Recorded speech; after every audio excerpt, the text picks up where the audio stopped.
Hey buddy, hope you're well.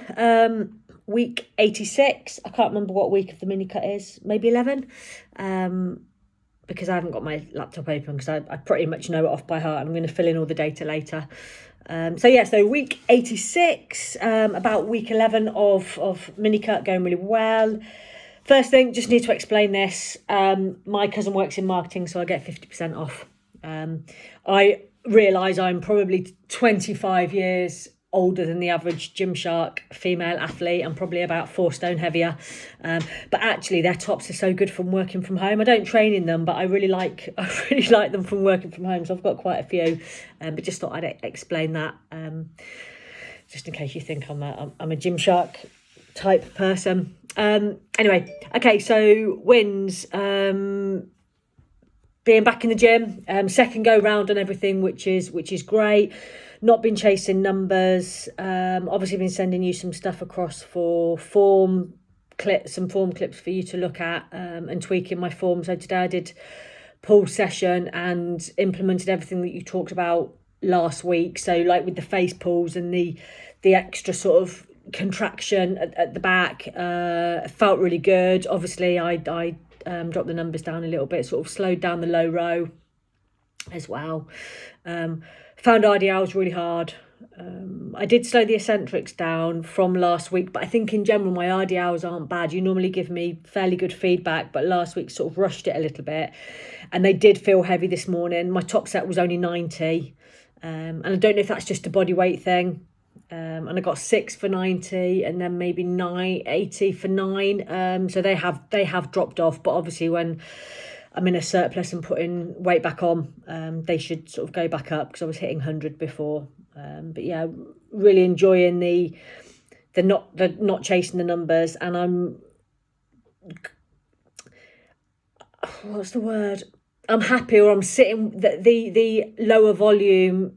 I've got my head around it now, and I know I talked about it before, sort of making up the volume and stuff, but so that's fine. In terms of nutrition's all on point, hit all my numbers. I was my lightest this morning, so 64 kilos. I think it was 64.8 yesterday. So obviously still in a pretty decent deficit, and that's going well. Not feeling particularly hungry. I'm really good at how I sort my meals out, and obviously working from home has helped that a lot, because I'm here and I can sort of cook and do my food without having to worry about whether I'm taking it or whether I've got meetings or whatever. I mean, I do have meetings, but if they're meetings where I can turn my video off, that's fine. It's just if I'm hosting them, obviously I need to work around them, but that's absolutely fine. In terms of sleep's been really good, actually. It's been really interesting. So I paid for a sleep app. I asked for some advice. I didn't want one of the free ones. I can't afford an Oura ring, so I wanted to know what were the best ones that I could use with my watch. So I've been using that, and actually it's quite interesting, because although I feel that I sleep badly, well, I do wake frequently, and that shows, and I've checked, because like I've said to you before, if I get up for a wee and I know I'm not going to go back to sleep, I might read for a couple of minutes and then go back, and actually the data that the app show me does reflect that, so it's obviously fairly accurate, but it's showing that my deep sleep looks to be in that sweet spot. So it looks like, although I am waking frequently, or not massively frequently compared to before, that when I'm asleep I am in that deep sleep. So it's quite interesting. It'll just be interesting to see how that sort of pans out. And what I'll do on the sheet when I fill it in later is I'll put the total amount of sleep, but I'll put the percentage of quality based on how much deep sleep I've had. I've only had it for about 4 or 5 days, so there's not going to be a lot. But at the moment, I'm guesstimating the quality based on how I feel when I wake up. When we go back to work, I won't be going back till March. The only issue is, so at the moment, I was awake at 3 o'clock today for a while. But the way my meetings panned out, I could go back to sleep till 8:30, and I've just trained in the middle of the day. So that's fine. When I go back to work in March, that'll be a bit more tricky, but we can figure that out at the time. So sleep's okay. Everything's fine from a sort of support point of view, work point of view, it's starting to calm down a little bit, which is really good. Had the boys and Louis' girlfriend here all for the past week. They've gone back to their dad's yesterday, come back tomorrow, and they're here a bit next week, and then Boxing Day onwards till New Year as well. So seeing plenty of them, which is good. Obviously not seeing anybody else, the same as other people, no sort of other family, or whatever, which is a shame, but it is what it is. In terms of next week, will anything stop me next week? No. I think Christmas Day is a Friday, which is a rest day anyway. But if it wasn't a rest day, I'd still train, because it's only Kate and I on Christmas Day, because we have our Christmas Day on the 27th with the boys.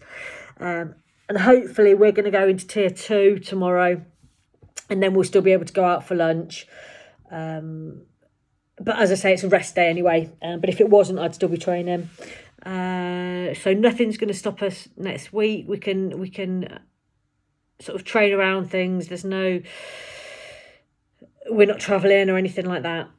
I haven't got my computer in front of me, so I can't. Computer, that sounds really old-fashioned. I can't remember what order the questions are, but I don't think there's anything else that you particularly need. We've talked about training. I'm obviously nailing that where I can. Nutrition's fine. Losing weight. Sleep's decent. Talked about next week. My only other question is, so I've had these Versagrips since 2014. My then girlfriend bought them for me from America, because it's the only place you could get them from, and the Velcro is starting to go, so they let me down a little bit in RDLs last week. Not bad after 6.5 years, and I just wanted to get your opinion on what I should get. So I've got quite small wrists, I've got quite small hands as well, and I've also got, I think I said to you last week, or in the week, I've definitely got an issue with my grip here. Is quite sore a lot of the time. I've got some like granny gloves, I don't know where they are, like fingerless gloves that I sometimes wear, like compression gloves, just to help that. And I just think it's from years of weight training. I've almost got like a calcification on the bone as well. So I'd be really interested in what you would advise that I get to replace these, but that might help me with that grip thing as well, because obviously I was doing like my shoulder press, I was doing open hand, and you said grip it. And sometimes, because this is sore, I will do things like suicide grip, which I won't get the most out of the movement. So if you've got any recommendations in terms of Versagrip replacements, that would be great. And I think that's probably my only question. In terms of how I looked in the posing, yeah, actually felt all right, felt decent. Can definitely see my waist's come in. Saw a little bit of bicep vein this morning, but I guess that's because I'm at my lightest, because I've been dieting for a fair bit. And feeling all right, so I feel that I still look fairly athletic. I've got a decent bit of shape now. Obviously still carrying some body fat, but yeah, ready to grow. So that's it. Okay, and I will catch up with you soon. Take it easy. Bye.